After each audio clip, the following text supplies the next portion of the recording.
안녕하세요. PP 채널입니다. 6월절을 지키라고 말하는 분들이 있어요. 제가 그런 분들하고 얘기해야 할 기회가 있어서 한번 어떤 주장을 하는지 들어봤거든요. 근데 들어보니까 6월절을 지켜야 된다고 말한 이유가 말이 안 되더라고요. 어떤 점이 말이 안 되냐면, 먼저 예수님도 6월절을 지키셨으니까 우리도 지켜야 한다. 이렇게 말하는데 이게 말이 안 되는 겁니다. 복음서에 보면 예수님께서 6월절을 지키시는 장면이 분명 나와요. 그래서 예수님도 6월절을 지키셨으니까 우리도 지켜야 한다. 이런 식으로 말하더라고요. 맞아요. 예수님께서는 분명 6월절을 지키셨습니다. 그건 맞습니다. 하지만 예수님께서 6월절을 지키셨으니까 우리도 지켜야 한다? 아니요. 그거는요, 완전히 다른 문제입니다. 왜냐? 자, 예수님께서 6월절을 지킨 시점을 생각해 보세요. 예수님께서 6월절을 지키신 시점이 십자가의 구원을 이루시기 전입니까? 아니면 이루시고 난 후입니까?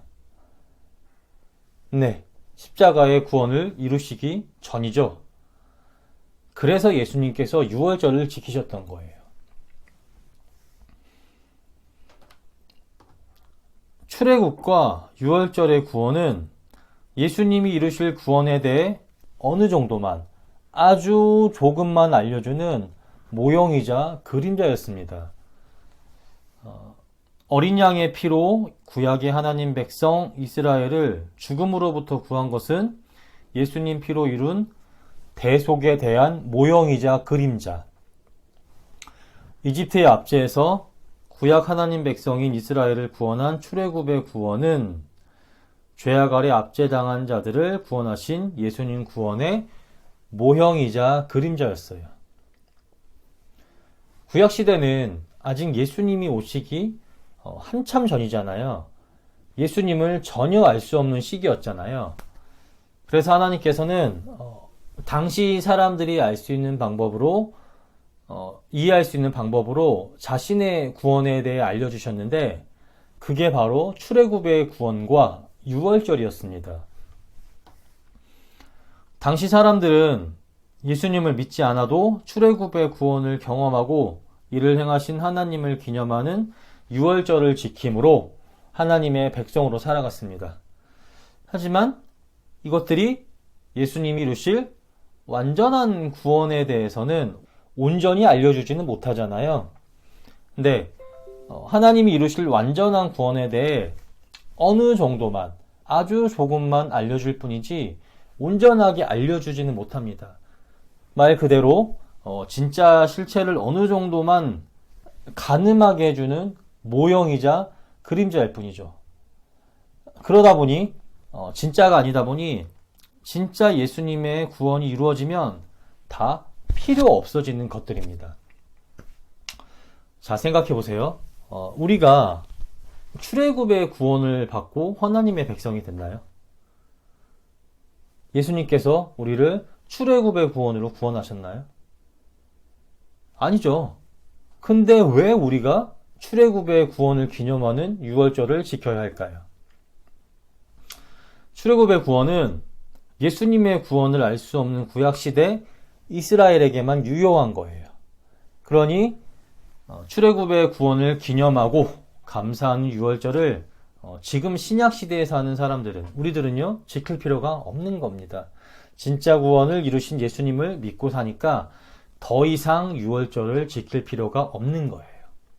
진짜가 나타났으니, 이루어졌으니, 진짜가 오기 전까지만 유효한 것은, 진짜를 어느 정도만 알게 해주는 그림자와 모형 같은 것은 이제 더 이상 필요가 없는 겁니다. 그래서 6월절을 지킬 필요가 없는 거예요. 성경에서도 그렇게 예수님께서 십자가 구원을 이루시고 난 후에는 더 이상 유월절을 지키라는 말은 나오지 않는 겁니다. 단 비유로만 쓰이는 곳은 있어요. 오직 비유로만요. 유월절을 지키라고 말한 사람들은 이 비유를 비유로 보지 않고 자기들 마음대로 문자적으로 해석하더라고요. 그러다 보니 유월절을 지키라는 잘못된 말을 하는 겁니다. 예를 들어 고린도전서 5장 7절에서 8절 말씀을 보면 어떤 말씀인지 제가 읽어드릴게요. 너희는 누룩이 없는 자인데 새 덩어리가 되기 위하여 묵은 누룩을 내버리라.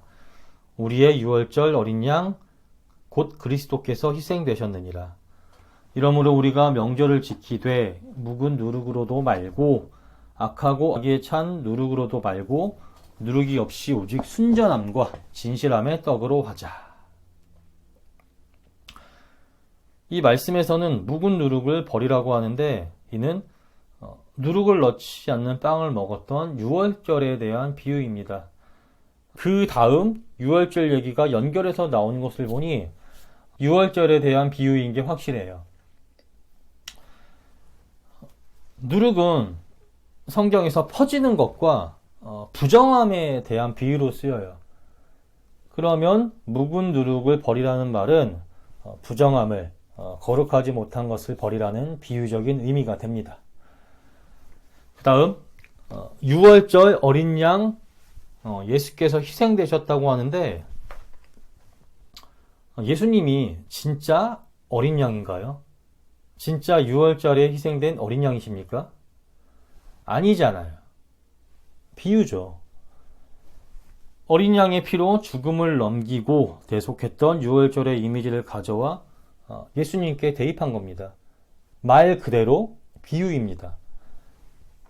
부정함을 버리고 새 덩어리, 즉 순결하게 만들기 위해 예수님께서 유월절 어린 양같이 대속제물이 되어 희생하셨다는 십자가의 구원을 이루셨단 말입니다. 그러므로 이제 구약과는 달리 유월절과 같이 하나님의 구원을 기념하고 예수님을 고대하는 날을 정해 지키던 구약 때와는 달리 이제는 우리가 예수님의 완성된 구원을 받고 그 안에서 살아가므로 구약의 절기가 바라고 가리키던 진짜 구원 가운데 살기에 사실 우리의 모든 날이요 구약의 절기이자 명절이나 다름없는 거예요. 그래서 바울은 고린도전서 5장 8절에서 예수님 믿고 구원받은 우리 신자들의 매일의 삶을 명절을 지키는 것으로 비유한 겁니다. 이제 우리가 예수님 믿고 거룩해졌으니 구약에서 거룩하게 절기를 지키던 것 같이 순전하고 진실되게 거룩하게 살아야 한다라고 바울은 말하고 있는 거예요. 그러니 유월절이라는 단어가 명절을 지키자라는 그런 말이 나왔다고 해서 이를 문자적으로 해석해서 유월절을 지켜야 한다 이렇게 말하면 안 되는 겁니다. 그건요 예수님의 구원의 본질에 대해 정말 모르고 하는 얘기인 거예요. 비유는 비유로만 해석해야 합니다. 비유를 잘못해서 문자적으로만 해석하면 이렇게 잘못된 오류를 범하게 되는 겁니다. 간단하게 정리할게요. 유월절은 예수님의 구원이 이루어지기 전까지만 유효한 것이므로 이제 더 이상은 지킬 필요가 없습니다. 그러니 예수님 믿으면서도 유월절을 지켜야 한다고 말하는 것은 잘못된 겁니다.